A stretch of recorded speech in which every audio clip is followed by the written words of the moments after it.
2, 1 2.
One, two.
Good morning, everyone. Honorable Minister for Finance, controlling officers from the different procuring entities, your chief financial officers, the HR managers, corporate services. It's a good morning to you all. My name is Tulile Sifonza. I'm from the Eswatini Public Procurement Regulatory Agency. I'll be your program director for today. I would like to thank you for making time to be with us today, for being part of the journey that I would say we started on Tuesday, where we would really like to appreciate you on that one as well, for allowing your procurement professionals to be part of this journey that we are still embarking on as a country. Before we start the session for today, I would like us to open with a word of prayer, and I will ask Mrs. Tabile to open for us.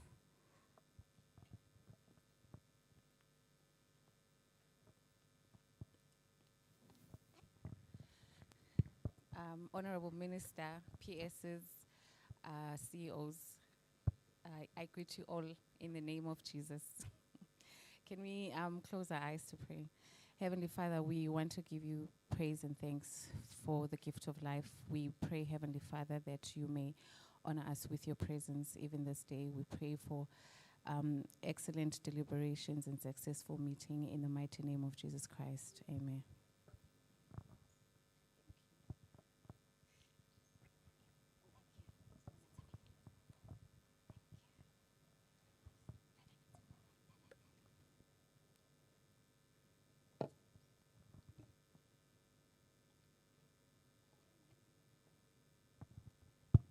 Thank you so much, Tabile. She's our colleague from the Ministry of Finance. Once again, would like to thank you, ladies and gentlemen, for being with us. Without a further wasting time, because we are already behind time and would like to apologize for that, I will request the CEO, Mr. Vusi Mathebula, just to say his brief welcoming remarks, after which it will be followed by the Honorable Minister's remarks as well. But would really, really like to thank you again for being part of our reform agenda, for being committed in ensuring that as a country we work together towards achieving the efficient and effective procurement system that we would like to have. Over to you, CEO. Good morning, colleagues. Honorable Minister and all senior government officials present, controlling officers, CEOs, CFOs, corporate services managers and HR managers, I greet you this morning. And also special greetings to our speakers who have honored our invitation to be with us today. Mine is just a short comment of welcoming you, to just say, please feel free. We are going to be engaging with the speakers.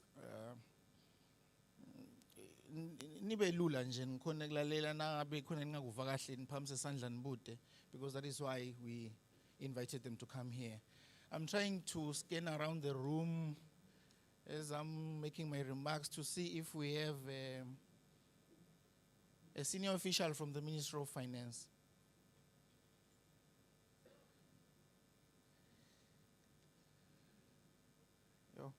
I can't see any. I would have loved to.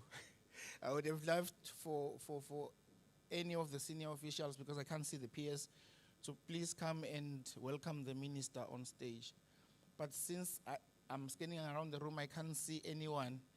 Let me take this opportunity, once in a lifetime, of introducing the minister to come and make his remarks. Honorable Minister.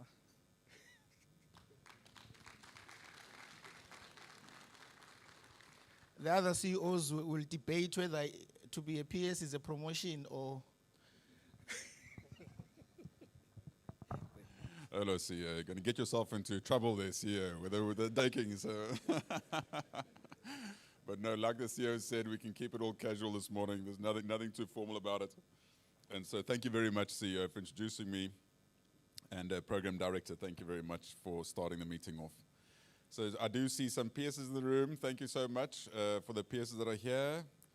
Director, the Public Enterprise Unit, which might be able to even see the proceedings at some stage. ESPPRA, Board of Directors, Chairperson of the Tender Board, and the board members from the Tender Board, controlling officers, and executives from different procuring entities here in Eswatini, Director Supply Chain officials from the Ministry of Finance that are unfortunately not all present here this morning. I do know, by the way, that some of them were active. I was getting messages until 1 o'clock this morning. There were some meetings they were involved with, critical regional meetings, which the PS himself was involved with. So I just presume that it is a bit tough this morning with him finishing this morning with certain functions. So just maybe even as a minister, apologize on certain of their behalves. Distinguished speakers, members of the press, ladies and gentlemen, good morning to you all.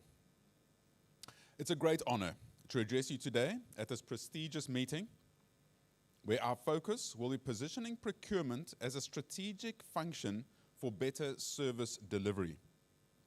I'd like to extend my gratitude to ESPPRA for bringing us together for this vital discussion. As we embark on this important dialogue, we're reminded that in this rapidly changing landscape, the decisions we make in procurement can have a profound impact on the government's mission to improve public service delivery, foster economic development, and enhance the quality of life for all citizens in Eswatini. To better understand the critical role of the procurement function requires a shift in mindset where procurement is seen as a key driver of efficiency, innovation, and value creation. By aligning procurement practices with the strategic objectives of our organizations, we can optimize resource allocation and ultimately contribute to the socio-economic development of our country. To further maximize the impact of procurement, we must also emphasize the need within our procuring entities. Investing in the development of procurement professionals is essential to ensure that they possess the skills, knowledge, and ethical grounding necessary to navigate the complexity of modern. By fostering an environment of continuous learning of best practices, we can enhance our procurement capabilities and ensure that every procurement decision drives value, not only through management, but also by ensuring quality, sustainability, social responsibility, and further aligns with our government's strategic vision. As leaders in your various organizations, you possess the capability, authority, and influence to transform procurement from a back office function into a powerhouse that drives organizational success.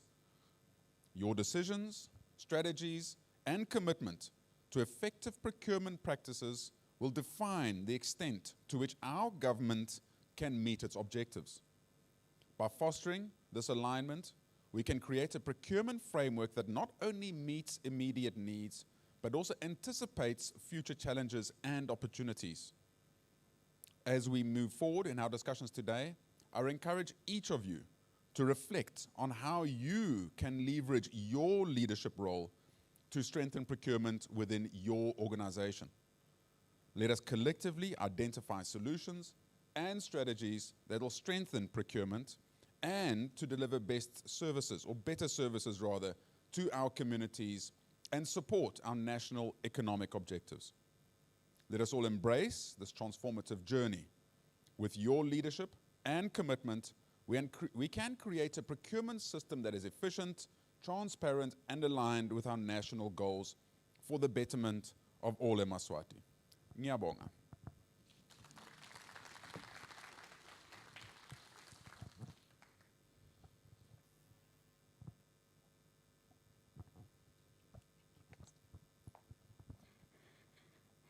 Thank you, Honorable Minister.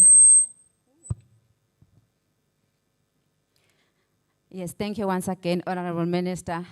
Just as I was getting the mic from the Minister, it felt like he's passing the baton to say. That is how it felt. Yes, thank you so much, Minister. Our colleagues, we have all had the Minister's remarks that it's all our duty to shape the future of our procurement in the country. As I mentioned earlier, that it is a journey that we had started in 2011 as a country. And when the week started, yes, we have had different engagements with the different groups within our system, where we're together looking at how and shaping the future of procurement, but looking at it from a cross-dimensional perspective to say, from different aspects, let's not just be focused on one aspect. How can we then explore the different global improvements and innovations that are coming into actually we get to a point where we have a strong and functional procurement system that strives to effectively deliver on public services. So thank you so much, Honorable Minister, for gracing us today, and our speakers who have also been with us since Tuesday. So colleagues, before we start on today's session, we request that we just take just a 10 minutes break. We just get our tea. I know some of us or some of you got here even earlier than 7:30. So yeah, it's already way past breakfast time. So I request that we just take a 10 minutes break. We just grab our teas, and then we'll try to make it a working tea while we proceed with our presentations. Thank you so much, colleagues. Tea is just served at the back. Team, can you please assist? Esppra team? Namele, yeah, please confirm where they will need to, our colleagues will need to actually get in, which door they will need to use. Okay. Yes, Honorable Minister and Executives, but the Minister is headed tea. So yes, colleagues, there's where we'll have our tea. We can have our tea now. Just 10 minutes, we grab what we can, and then we come back so that we proceed with our session today. Thank you.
Ladies and gentlemen, I hope tea, breakfast is coming okay. But I'll also request that as we proceed with our breakfast as well, we also continue with our program for this morning. At this moment, please allow me to welcome our first presenter, Mr. Ronald Mlalazi, who has joined us who has joined us today with Mr. Tolofelo, but I'll tell you more about him when it's his time to come to the stage. Tola, I hope I pronounced that right, but I've been trying since Monday. Yes. At this moment, colleagues, please allow me to introduce to you Mr. Roland Mlalazi. He's the Managing Director for Commerce Age South Africa. Over and above that, he is an accomplished procurement professional who has also achieved the coveted Chartered Institute of Procurement and Supply, FSIPS. So Yena is even above MSIPS, his FSIPS. A UK fellow and Chartered Institute of Logistics and Transport, FCILT, fellow status.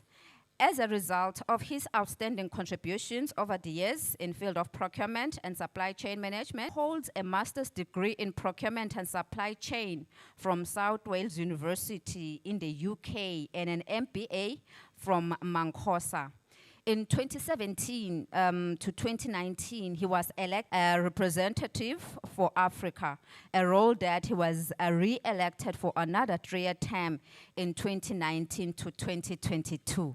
So my executives, you can tell that to discuss these procurement issues that we are gathered here to discuss today, the issues of the procurement, the role of the procurement function in the organizations, we've ensured that we get you more than the best so that we have the opportunity to interrogate these issues further. Mr. Ronald, welcome to the stage.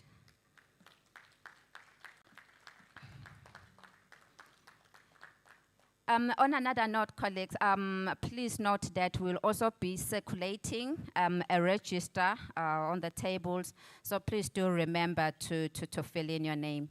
Thank you.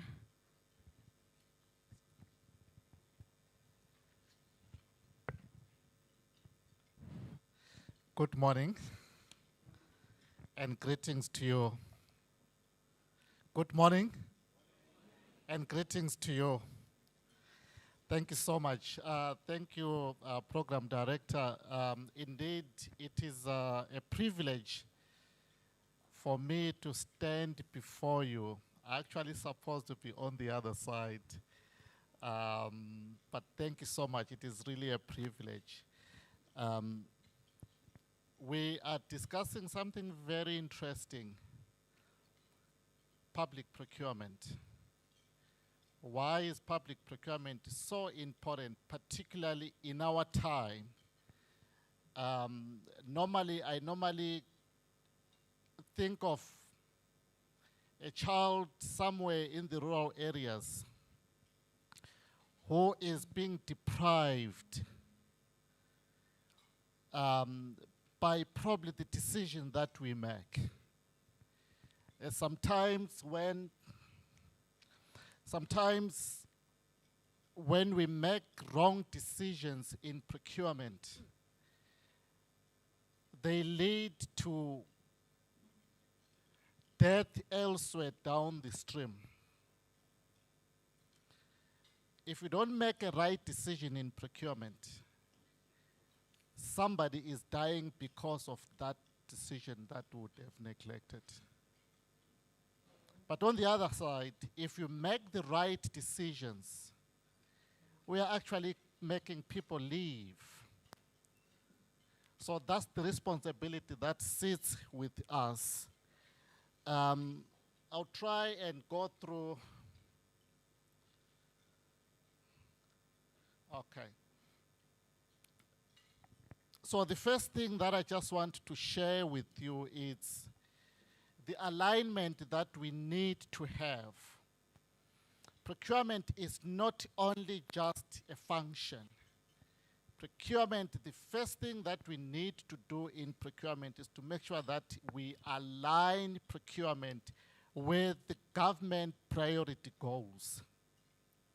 So these are some of it's an extract of some of our government goals as contained in the NDP, National Development Plan. Now, the first thing that we are saying is, can procurement support that? If the answer is yes, the next question is how? So if procurement cannot support these priority goals, now we need to ask a question, why is procurement not able to do that? We spend money, but is that money that we are spending translating to the goals that we have set? If that is not happening, us as leaders in our various procuring entities, we need now to start asking the questions. Why are we spending this money? Why is this money not translating to these goals? Does it mean that we are misaligned? If we are misaligned, what is it that we need to do?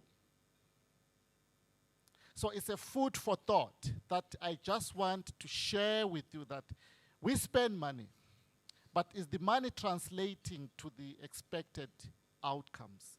If not, what is it that we need to do? Here's a question. It's an opinion question. So an opinion question, it's correct even if it's wrong, because that's your opinion. Now, I just want to ask this question.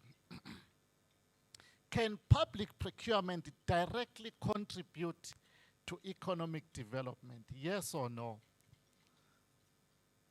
Are you saying yes? If you say yes, you can put your hand up. I just want to see. You're fully confident that public procurement can contribute to economic development. There could be somebody who is saying, no, we just buy. We just buy. I'll give you a chance again to raise your hand. I can see a hand right there at the back. I can see another hand. I can see another hand. That's very interesting. But I think the ones that are saying yes, they are winning so far. Now, if you are saying that, if you are saying yes, the next aspect now is, how then do we get it right? How do we get it right? So there are certain aspects now that probably we need to start thinking about from a procurement perspective. Now, for procurement to contribute to economic development, there are certain things that need to be in place. A typical one is to have a responsive procurement process. A responsive procurement process then helps us to deal with deviations. Deviations in procurement come because of emergency procurement. Emergency procurement comes because of lastminute.com. Yeah? Poor planning. Yeah? Emergency procurement comes because of lastminute.com in procurement. Lastminute.com comes because we've got our annual procurement plans that are only used as a compliance document. The procurement plans that are used as a compliance document entails that procurement is not important, anyone can buy. So you can see it's a trail of misconceptions that then makes procurement irrelevant. And as that happens, then emerges this unwanted aspect of corruption. I'll pause a bit. This unwanted aspect of what? Of corruption. Corruption sometimes is symptomatic of a failed procurement process, because everyone thinks they can buy. Now, we don't have what you call a responsive procurement. Let me just give you an example. We've got a pipe-based right in the middle of the road, which requires that we fix it urgently. And we've got a procurement process that says we need to advertise, maybe for 3 weeks. In the process, the water is gushing out from the what? From the street. And procurement, they are pursuing a procurement process. The end user, they are saying, no, let's fix this problem.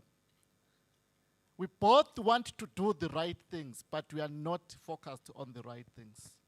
So it means our procurement system is not designed to respond to such eventualities. So as procurement now, we are saying we need to develop appropriate procurement strategies. Appropriate procurement, there are different procurement methods. There are more than 20 different procurement methods. But in many institutions, you find maybe we are limiting ourselves to 2 or 3 competitive tender or RFQ. There is more than that. Because we don't have a responsive procurement, then procurement becomes irrelevant. Now, this is what you find. We are all in the bus. We expect this bus to move, but the bus has got the wrong wheels. It's not turning. And the people are inside the bus, and they expect this bus to move. This is where we are with procurement. This is where we are as an economy. This is where we are as a country, as a nation. We all expect procurement to do wonders, but it's not going to, because it's not fit for the purpose. At the end of the day, we're spending money, and that money is not translated to economic development. We're spending money. The money is not translating to job creation. We're spending money. The money is not translating to improving the standard of living. We're spending money, but the poverty is also increasing. It means there's something wrong. There's something wrong. It's something wrong because there are misconceptions.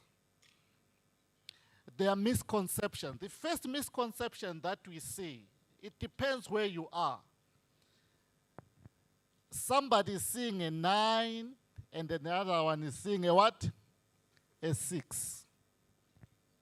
Someone is seeing 3 logs, and while somebody is seeing 4. It depends where you are. So at the end of the day, we look at procurement with different lenses. Others, they say procurement is corrupt. If you really want to be rich quickly, go into procurement. Is it so? If you really want to be rich so quickly, if you really want to elevate your status in the society, go into procurement. Because they think procurement people are corrupt. On the other hand, this has always been a practice for years, that procurement is used as a dumping site. The people that are failing to do work elsewhere, they are shifted into procurement. Actually, it's called provisioning. They are shifted into provisioning because in there is less thinking, but more doing. The only skill that you needed, those who remember some few years ago, I hope it's not the case in Eswatini, there was only one competency that was needed for one to work in provisioning. The competence was the ability to write clearly. Only. You had this manual purchase order book that had 5 copies, okay? So actually it's 2 competencies, the ability to write clearly and the ability to know which side of the carbon paper. Now you put the carbon paper into this manual purchase order book. I mean, saw this annual manual purchase order book that had 5 copies. White, green, yellow, blue. You didn't see it. Which time of the year did you serve? Or you have computerized? Or you are still using it? Now, the competence that was required then, I hope it's not the case now, was the ability to write clearly and the ability to know which side of the carbon paper. Because the carbon paper, you can put it the other way around, it will not print. Are we together? We moved.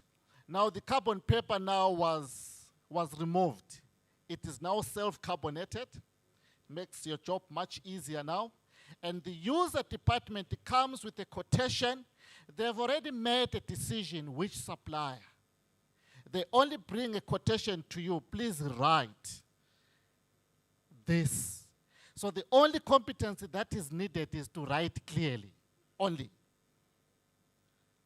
You don't have to ask why, because it's given to you. So this is where procurement is coming from. Now the people who are failing to do work elsewhere, they will then be dumped into procurement. So it was really used as a dumping site. I hope it's not the case right now. I hope it's not the case. The other aspect, everyone thinks procurement is easy. What's peculiar about procurement?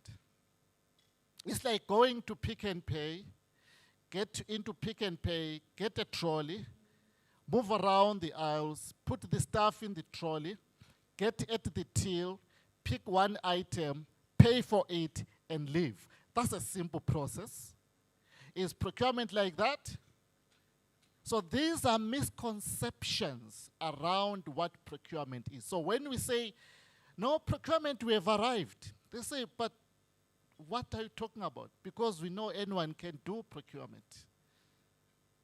Now, when we are saying, let's professionalize this profession, people then are saying, but why? Because we're also buying, we're also good at buying. I'm a buyer at home. I know what to buy. I know how to buy it. Even if I make mistakes, who cares? But corporate procurement is different from personal procurement. Are we together? There are systems that need to be in place. So what we are saying is procurement is a profession. But what is it of, I don't know whether we have conducted in our procuring entities our expenditures.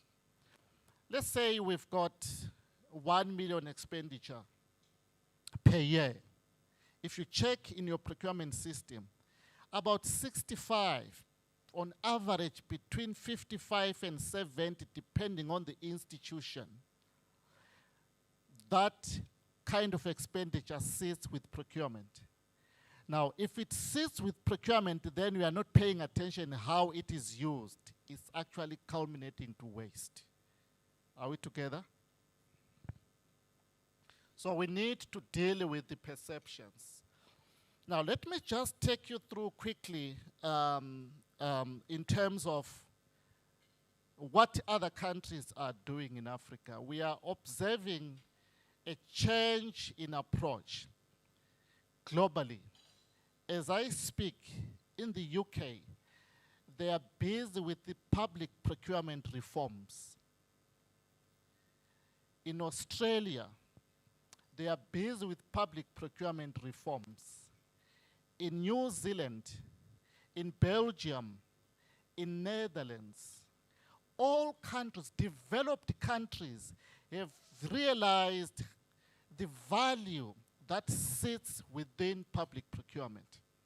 I'm talking about developed countries. Are we together? They've realized the value that sits within public procurement. So they are now investing their time in capacitating the public procurement as a function. And that is actually has filtered into the African continent as well. One thing that Africa is good at, Africa is not poor, but somehow Africa lives in poverty. Do you agree with me?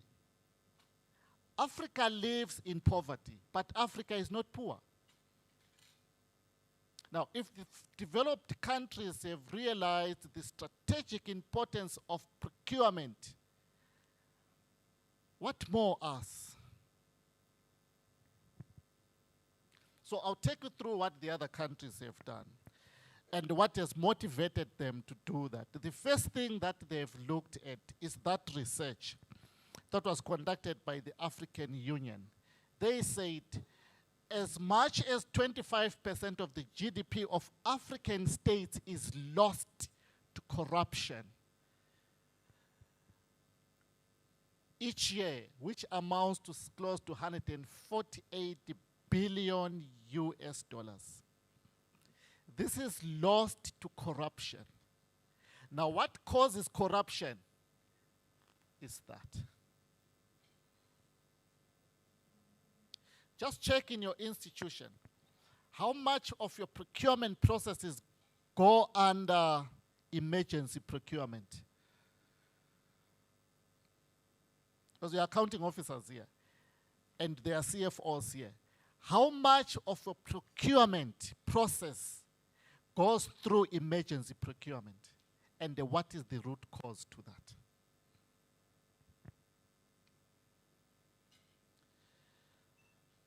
The World Health Organization knows that many countries can improve positive outcomes with even low levels of investment only if we enhance good governance, which then now gives us an opportunity now to relook at our procurement processes, and not only relook at procurement processes, but relook at procurement as a function. As a function. These are some of the, this is some of the information that would really help us to understand why other African countries have actually undertaken the reforms in public procurement.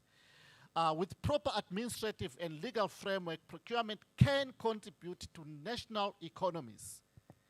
We can deal with the issues of unemployment directly by focusing on public procurement. We can deal with the issues of service delivery by directly refocusing on public procurement. We can deal with the issues that deal with the standard of living by directly refocusing on public procurement. Many African governments have identified public procurement as a function of driving government strategic goals. Hence I asked that question right at the beginning. How aligned are we? Is our procurement process aligned to government priority goals? If it's not, we have a chance to relook at our procurement processes. Historically, the procurement landscape has proven to be fragmented, institutionally weak, subject to abuse, and inadequately designed to deal with complexities in decision making. Sometimes it's deliberate. It's deliberate. We don't strengthen procurement, because if we strengthen procurement, we're actually closing this tap. And if you close this tap, how do we quench the thirst? So it's deliberate. We keep it weak like that, institutionally weak. So we are saying we have a chance to revisit this and then say, okay, we want to strengthen this because there's a child down there who is struggling. How do we fix that? We need to modernize our procurement system so that we can even start attracting investors. Investors, before they invest their money, and then the public sector or private sector, they look at these issues here. The corruption index, you need to look at the corruption index statistics. Where are we within the corruption index? It's not government that creates employment. It is the private sector. But that comes with investors as they have trust and confidence in our procurement systems. This is what other countries have done now. They've introduced the Act of Parliament to govern the affairs of procurement. Also created probably central government authorities to deal with the issues of procurement. They've also developed what you call or introduced the statutory professional bodies that then help to shape the behavior of procurement officials. They've also invested time and effort in the quality of education and training to capacitate the procurement officials. Then they've also developed a legal framework that then governs the activities within procurement.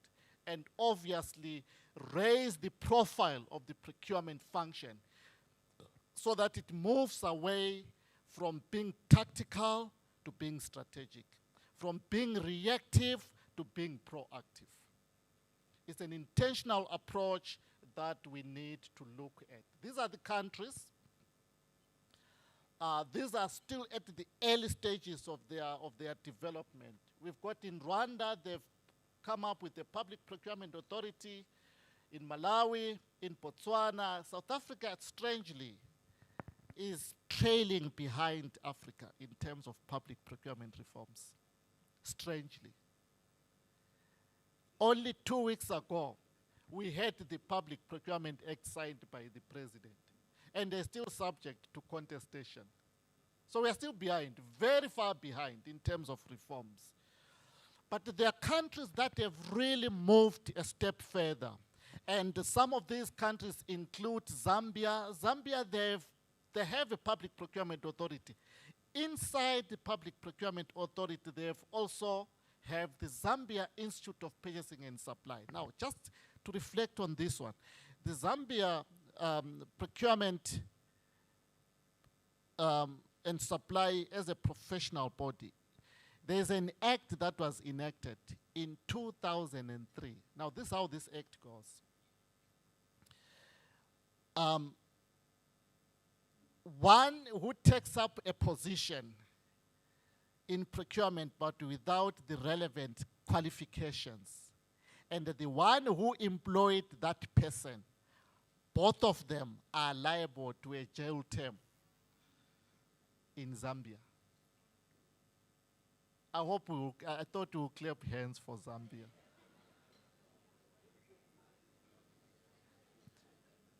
The one who employed and the one who took up the position, if they don't have the relevant qualifications in procurement, they are liable to prosecution. That's a higher level of commitment. Are we together? In Ghana, they've got a Ghana Public Procurement Authority, and they are currently as we speak, they've introduced and they launched a professional body, which is a statutory professional body. A statutory professional body is the one that is supported by an act of parliament. It's before parliament as a bill as we speak. And that they further appointed a minister of procurement. In South Africa, we've got a minister of electricity. They have a minister of procurement. So you can see how they're elevating the role of public procurement. In Zimbabwe, they've got a public procurement authority, but they also have the institute that then deals with the behaviors of procurement officials. And not only behaviors of procurement officials, but also to protect them, but also to penalize bad behavior. Are we together? So professionalization is not about qualification. Professionalization is about ethics. It's about ethical standards. In Kenya, they've got the procurement authority, but again, they've got a professional body that ensures that anyone who works in procurement is adequately capacitated. And not only adequately capacitated, but they are also protected. There are a lot of people in procurement, a lot of good people in procurement who are doing good work, but they are made to choose between putting food on the table or lose their jobs, as there could be pressure coming from somewhere. So as a result, what do? They close one eye and continue with the work and hope that nothing happens. But there are few that stand up and say, no, in the interest of my job, I'm not going to do it. They are able to do that because there is a professional body which has got teeth that is there to support them. That's what professionalization is about. There are professional bodies like probably professions like accounting, engineering, medical doctors, they've got professional bodies that support their practice. So how about we think about procurement? Now, this is where we are. Where are we as Eswatini? If we were to benchmark ourselves, where are we? We are still coming. We are a Johnny Walker. We have seen that advert, Johnny Walker, keep walking. It's continuous improvement. Are we together? So what we are saying is, there is chance. I think we have done very well.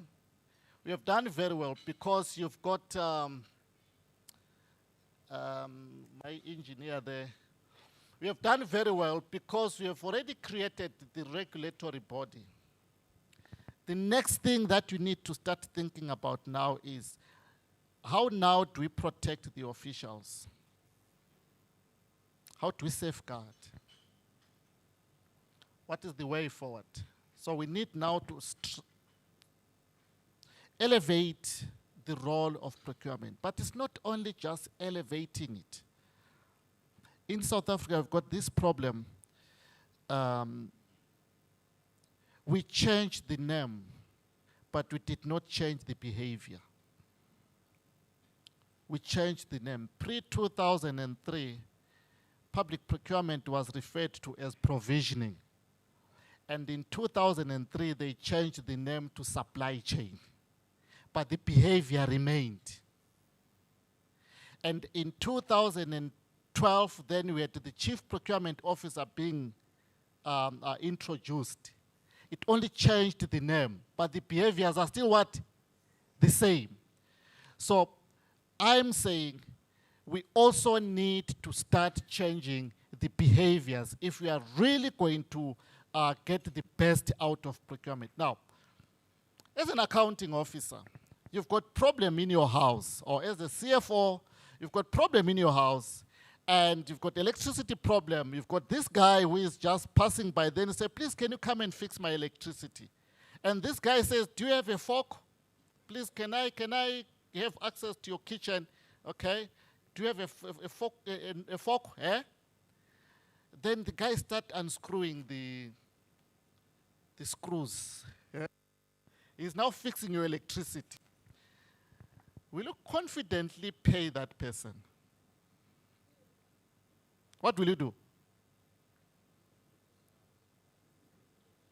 Can you see this picture here? Can you see this picture here? Will you hire this person as an electrician? Why? Why? Will you hire this person? And then you're busy phoning your insurance. No, I've got someone who is fixing my electricity, so I'm covered. Will you do that? Definitely no. Why? Because this person can actually see that this person does not understand this trade. He's using the wrong tools. But if this person was a proper electrician, you know what an electrician would do. Are we together? So this is where we are as procurement. The people that are running procurement, are they really fully developed? Are they capacitated? They are spending 65% of our expenditure. Is it in the right hands?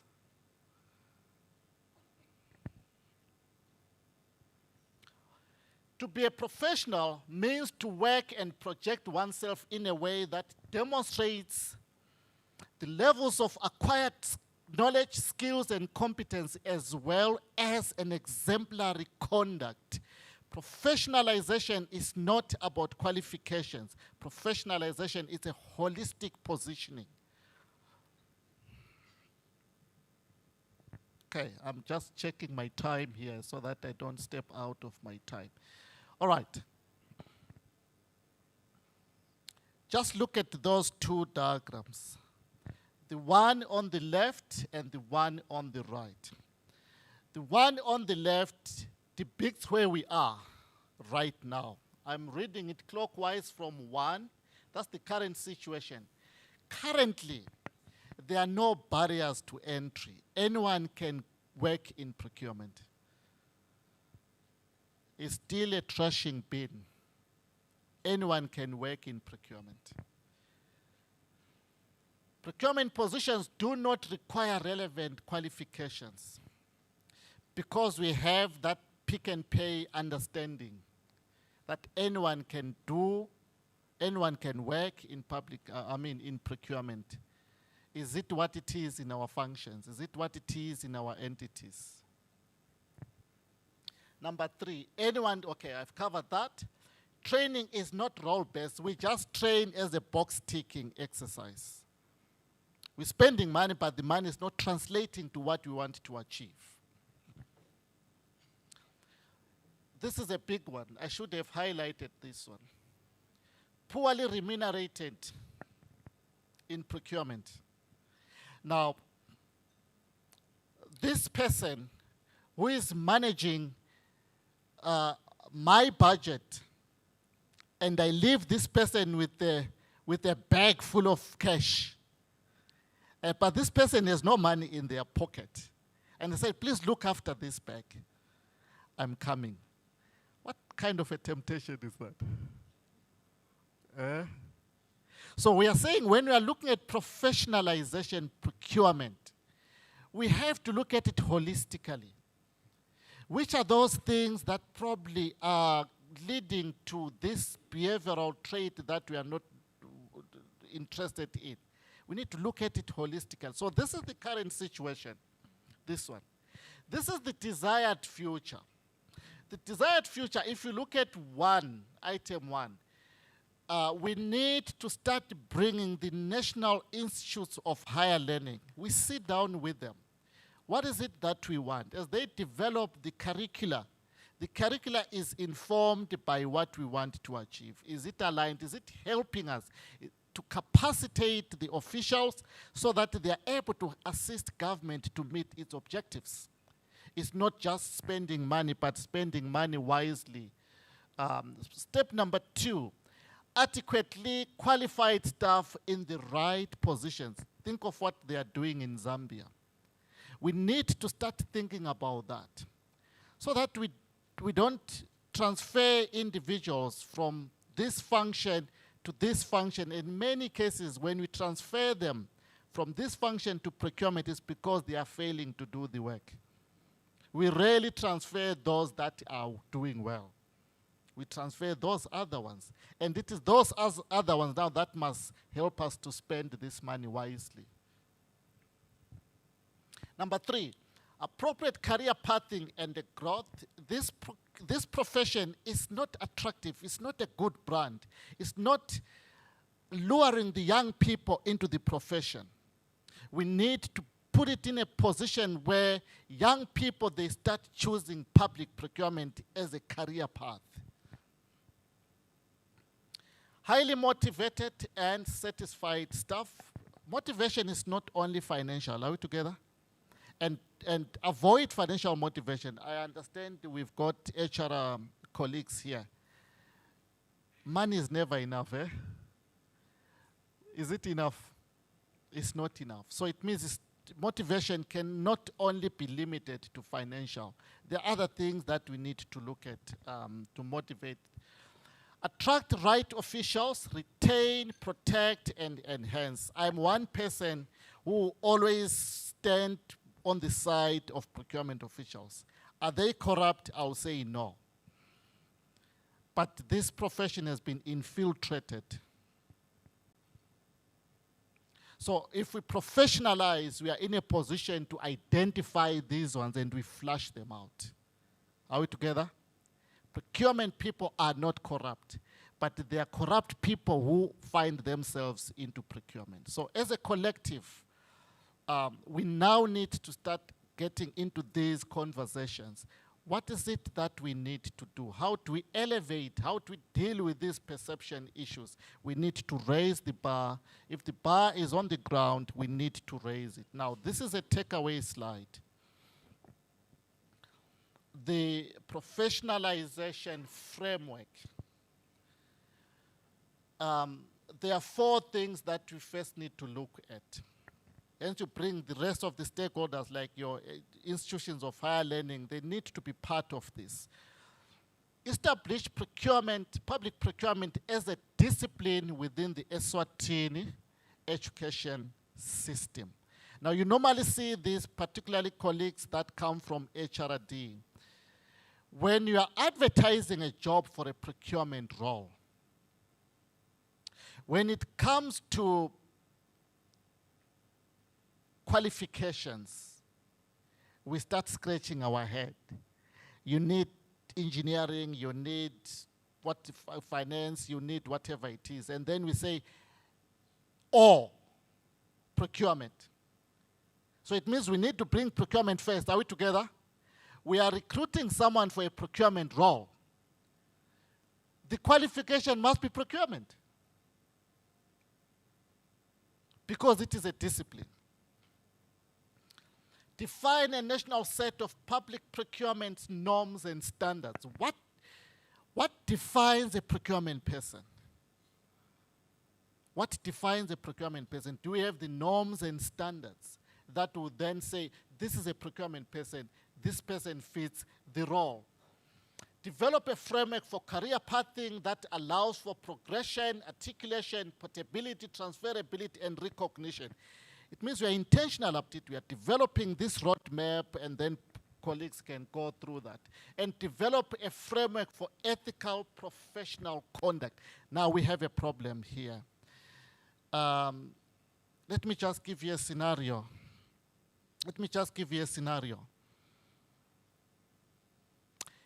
In your institutions, we've got 3 people. We've got 1 from engineering, okay? And assuming they are at the same level in terms of role and obviously in terms of salary scale. We've got 1 from engineering, we've got 1 from finance, and then we've got the 3rd one from procurement. And they all decide, they are friends, They all decide to spoil themselves, buy themselves new cars of similar value, okay? And on a Monday, they decide to drive these cars to work. And we are watching them. Remember, you are the accounting officer, or you are the CFO, you are watching them. Wow, wow, wow, wow, great stuff. And I'll tell you, colleagues in finance, they will congratulate their colleague in finance who has bought a car. Are we together? Well done, wow, congratulations. They take a ride. And colleagues in engineering, they will do exactly the same. What do you think will happen, colleagues, about this procurement guy? What do you think they will say? What happened? That will be the question. What happened? Have you been involved recently in a tender? What happened? Because they believe nothing good can come from procurement. But they think procurement is not professional enough. Are we together? So it's these perceptions that we're talking about. So we are saying we need to safeguard procurement and make sure that they are ethically sound. And that there are 3 things again that shape human behavior. You can try this. There are 3 things, that's my personal view. There are 3 things that shape human behavior. The first one, it's company policies. We have company policies. Individuals, they sign code of conduct and stuff like that. It has proven that it doesn't work. It has proven it doesn't work. If it worked, then we wouldn't be having corruption in procurement. Because colleagues that serve in tender committees, they sign these declarations. Do you sign them? Hello? Do you sign them? They do. But do they work? No. You still have these problems of corruption. So it means there's a problem with these. It's designed to shape our behaviors, but it's not foolproof enough. The second aspect that shape our behaviors or human behavior is the upbringing. How we're brought up, how we bring up our children, it will have a huge impact in terms of how they behave in future. Do you agree with me? our upbringing. I always get worried. I don't normally ask this question to my children to say, who is your role model? Because if I ask that question, who is your role model, then they mention somebody else, I'll be really offended. Because I want to be their role model. Now, if they mention somebody else who is not me, I'll be offended. Are we role models? In our institutions, are we role models? Let alone about family life. Are we role models? So you see, the upbringing is very important. It shapes our behaviors. It shapes us one way or another. The third one, which is the most important. Okay, probably before I go to that one, I've got a way of checking whether my kids are doing the right things. Beginning of the year, we all buy stationery, do we? For our children, we buy stationery. Now, I check their bags randomly. And if I see a pen that I know very well that I never bought this pen, I ask them, whose pen is this? Because it means there's another child somewhere who is crying, but my child is using this pen and is comfortable. At that forming age, he doesn't see a problem because he did not steal, he took. So there's a difference between stealing and taking. My child is not a thief, but he is taking other people's stuff. Now, imagine when he's grown up. He's growing up with this mentality of taking other people's stuff. Now you end up taking things that do not belong to him. When he's grown up, you have a big problem. Ethics. The final one, in terms of ethics.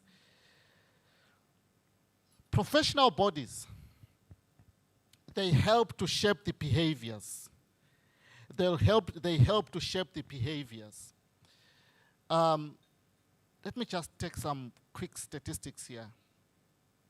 I believe probably there are engineers here, or chartered accountants, or even lawyers in here, even medical doctors. Okay. How many years does it take one to be a medical doctor? You can mention. How many years? 7 years. Thank you so much. How many years does it take one to be an advocate? 6 to 7 years. Okay. How many years does it take one probably to be a chartered accountant? I'm not talking about a degree. I'm talking about chartered accountant. How many years does it take one to be a chartered accountant? It's 7 years. Minimum is 7 years.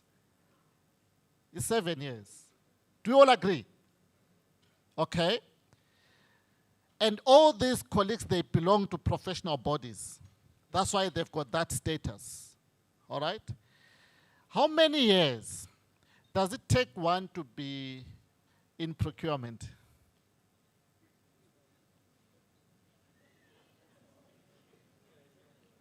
You see now, how many years does it take one to be in procurement? Anyone to take a guess? Am I hearing someone speaking? It takes 7 years. You see now, there's a bit of commotion. How many years? Who wants to take a guess? Who knows? You take a guess, you get it right, then you can start playing lotto. Who knows? You can make it. How many years does it take one to be in procurement? Takes nothing. All you need to do is to sleep and wake up the following morning. We are in procurement. I'm telling you. All you need to do is to sleep. The following morning, you can be in procurement. So there is nothing that we are losing.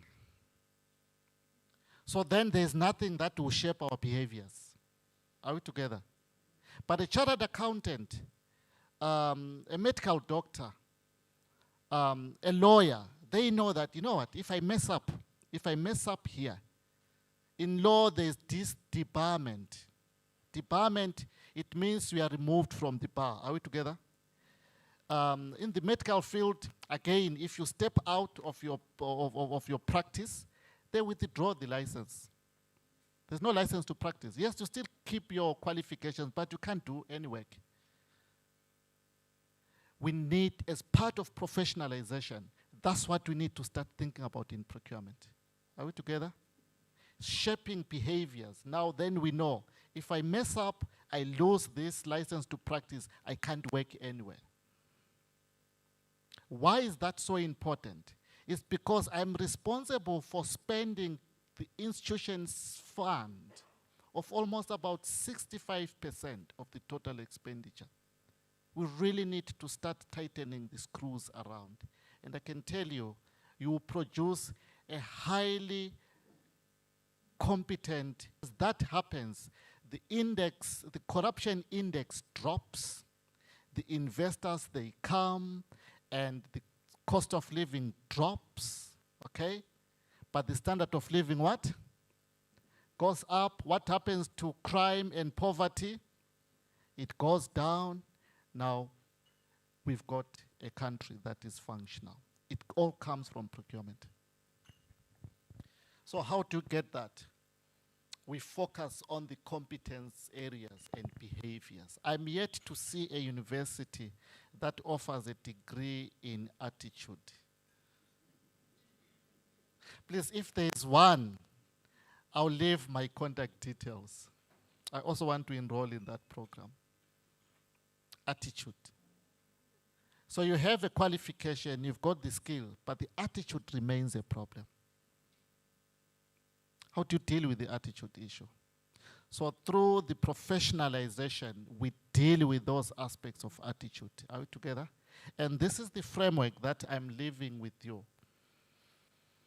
The first one is professional accreditation and designations. The professional accreditation and designation then says, in each level of the designation, we are positioning individuals. Let's say you've got a procurement clerk, could be is studying, could be a professional designation, that could be a student designation. We've got somebody maybe that is in the middle management, okay, they can have a professional designation.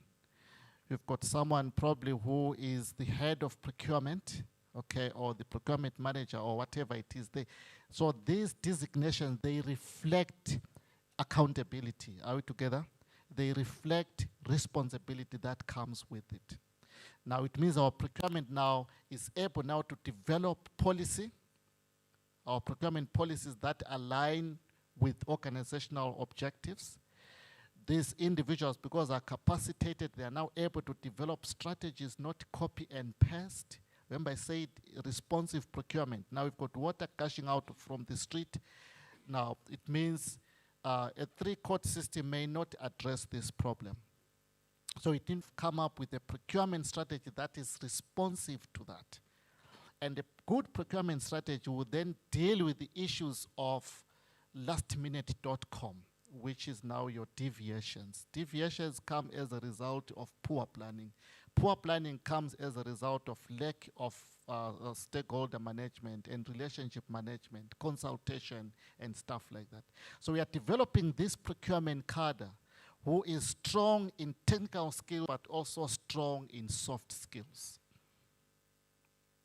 They are able to develop appropriate procurement strategies, and they are able to execute them.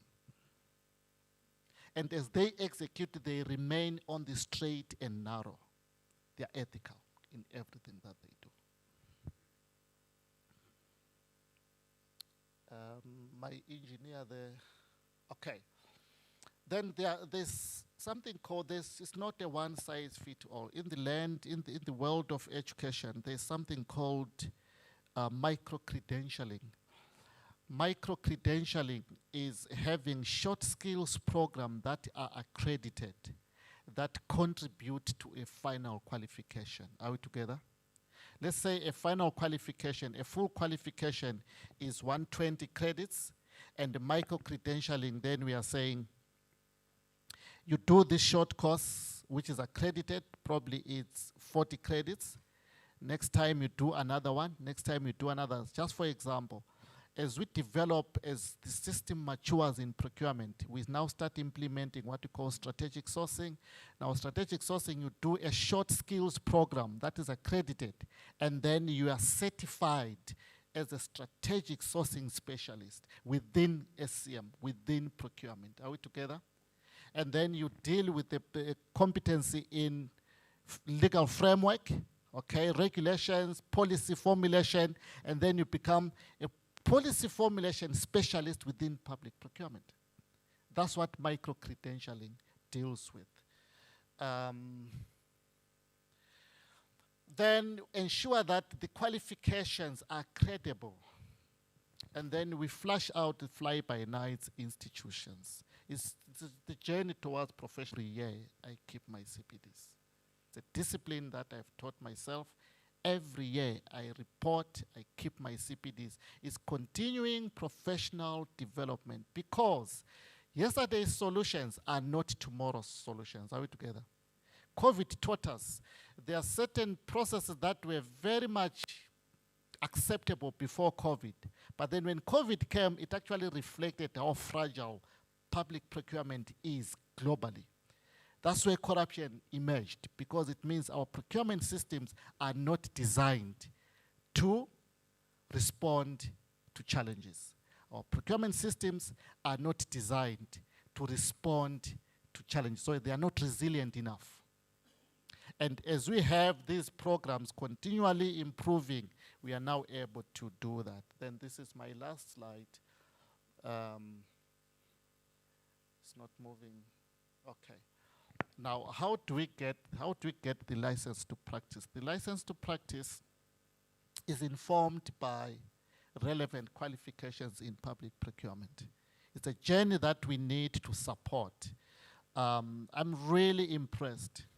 I'm really impressed, and I'm not one of the people who are good in talk shows. Otherwise, I'll be on TV. I've never been on TV. I wish one day I'll be on TV. I don't fancy talk shows. Are we together? And I hope this is not going to be a talk show. CEO. I hope this, because there are CEOs here, CFOs, and the head of HR. I hope this is not going to be a talk show. We realize the strategic importance of procurement, then we say, what is it that we want? It's a journey that should start now. Are we together? We become a Johnny Walker. I've seen that advert on TV. Johnny Walker, keep walking. Don't arrive too early. Okay, so there are professional qualifications. There are also maybe accredited occupational qualifications. But also we don't want to throw away institutional memory that already sit in procurement functions by colleagues who are doing a good job in procurement, but maybe they don't have a relevant qualification. Are we together? We don't want to throw away that institutional memory. How do you do that? You then introduce what you call recognition of prior learning. Okay, I hope HR people, they do that.